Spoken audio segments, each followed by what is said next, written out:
पशुपालक भाइयों, आज मैं आपको अच्छे नस्ल की मुर्रा भैंस की पहचान बताऊंगा। आप मेरे द्वारा बताई गई पहचान के आधार पर मुर्रा भैंस लेके आएंगे तो आपके साथ कभी भी धोखा नहीं होगा तथा एक शानदार भैंस लेकर आएंगे आप।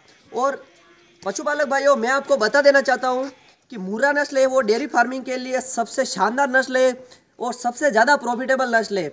मुर्रा नस्ल अगर आप अपने डेयरी फार्म पर रखते हैं तो आपका बहुत ज़्यादा फायदा होने वाला है, क्योंकि मुर्रा नस्ल की फैट भी ज़्यादा आती है और ये दूध भी अच्छा देती है। ये एक टाइम का 7 से 8 लीटर तक दूध देती है। दोनों टाइम का मिलाकर एक दिन का 14 से 15 लीटर तक दूध देती है। तथा इसके फैट की बात करें तो इसकी फैट 7 से लगाकर 10 तक की आसानी से इसकी फैट आ जाती है।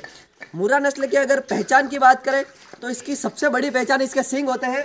मैं आपको बता देना चाहता हूँ कि इस तरह के जलेबी के आकार के मुर्रा नस्ल के सींग होते हैं।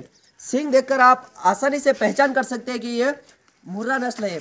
दूसरी चीज़, आपको चमड़ी देखनी है।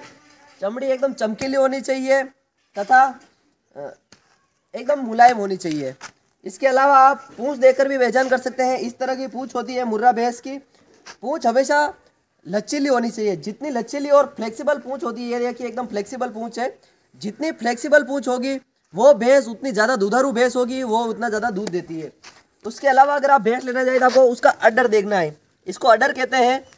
अडर एकदम बड़ा होना चाहिए। जितना बड़ा अडर होगा उतना दूध ज़्यादा देगी भैंस। इसके अलावा आप इसका सिर देखकर भी पहचान कर सकते हैं। मुर्रा भैंस का सिर इस तरह सिर होता है। मुर्रा भैंस का सिर देखकर भी आप आसानी से पहचान कर सकते हैं।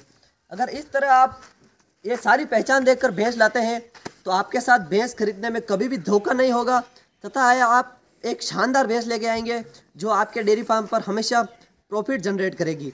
पशुपालक भाइयों, अगर कभी भी भैंस लेने जाए तो एक बात का विशेष ध्यान रखें कि आप हमेशा भैंस लाए तो उस भैंस का दूध अवश्य देख लें कि वो भैंस कितना दूध देती है। शरीर कितना बड़ा है वो हमारे लिए मायने नहीं रखता है। हमारे लिए मायने रखता है कि वो भैंस कितना दूध देती है, उसके दूध की फैट कितनी आ रही है, हमें कितना प्रॉफिट जनरेट करके वो भैंस देगी। तो इसके लिए आपको क्या करना है, जब भी आप भैंस लेने जाए तो उसकी 3 टाइम तक मिल्किंग देखें, यानी कि दूध निकाल कर देखें 3 टाइम तक।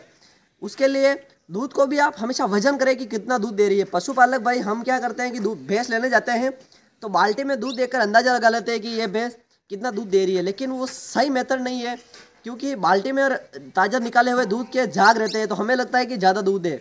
तो हमें क्या करना है कि दूध निकालने के बाद में उसका वजन करना है। वजन के आधार पर देखें कि ये कितना दूध दे रही है। पशुपालक भाइयों, इस तरह अगर आप ये सारे पहचान देखकर और इस तरह अगर आप भैंस लेकर आते हैं तो आपके साथ कभी भी धोखा नहीं होगा।